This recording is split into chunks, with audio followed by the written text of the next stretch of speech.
I'm going to introduce you to a program that will allow you to type directly onto documents that don't have a fillable form. And it is a free product. There is a paid version, which is also very good. You'll want to go to your search engine and type in Kami, K-A-M-I, and it's this collaborative learning tool for teachers and students. And you can click on that. I would go to this Google Chrome extension. You're going to need to do a try for free, but you're also going to want to add it to Chrome. That way, when you go to use it, you will have this little purple K that is here.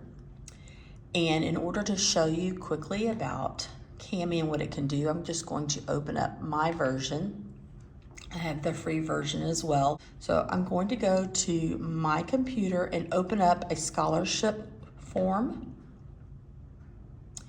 And I'm going to, this is one of the ones that we have sent out to you guys. Here is the Colorado Valley Telephone Scholarship.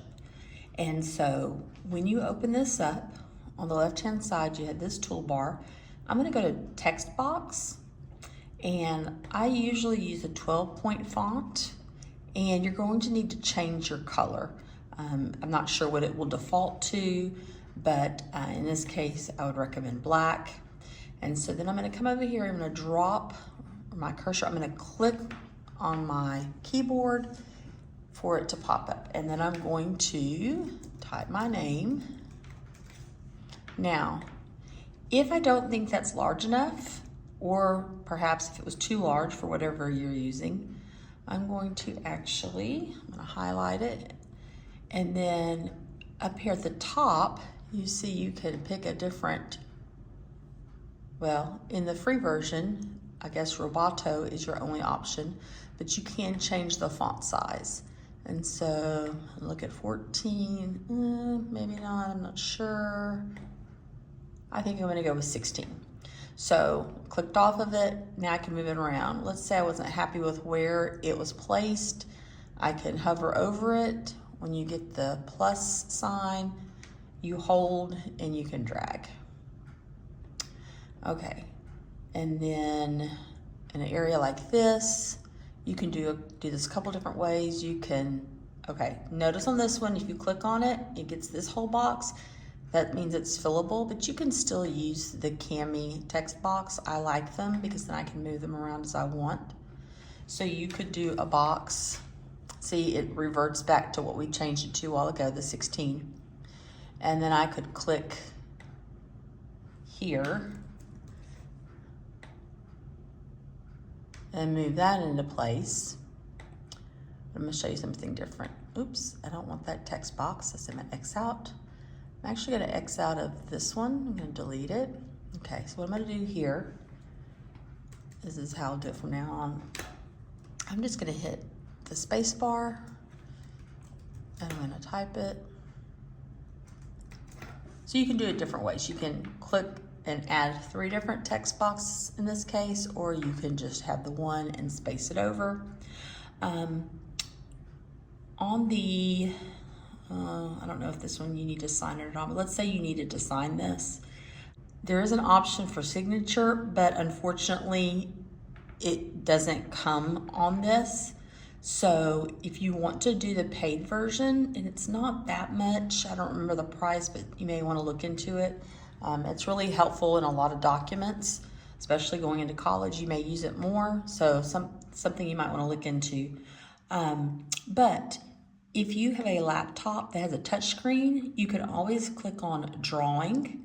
Now, you could try to draw, oh, maybe not. I'm gonna go to eraser.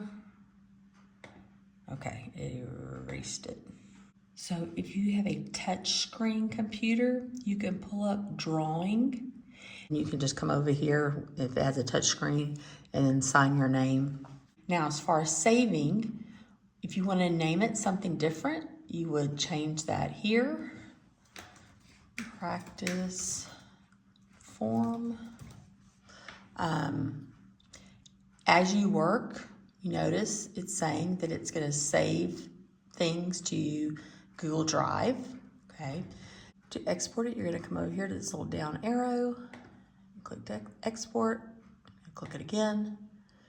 The options are, when it comes up, it automatically is going to default to your computer and with annotation. So what that means is the text box and the things that you have typed onto it, those are your annotations. So you want that.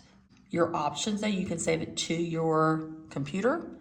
You can save it to Google Drive, which so many of you already have, or Microsoft OneDrive. I would choose one of these. I don't know if any of you use OneDrive. Here, you can change the name of the document. If you, let's say that this was your scholarship form, you might want to do like your name, GVEC, application, or whatever you want to name it. Okay, and then if you want to be real specific, like where do I want to save it on my computer or in Google Drive, you can edit that here. Do I want to save all pages, or do I only want to save the ones that I've annotated? And so that tells you here, so you can pick whichever ones. I'm just gonna say that.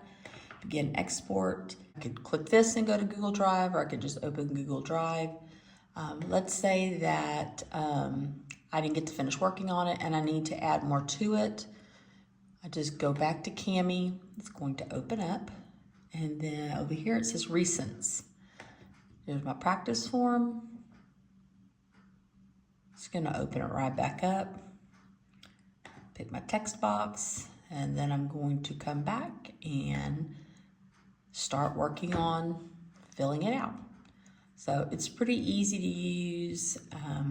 Like I said, get the free version, but if you feel that you might need in the future to have the paid version, look into the student paid version and go from there. If you guys have any questions, please let me know.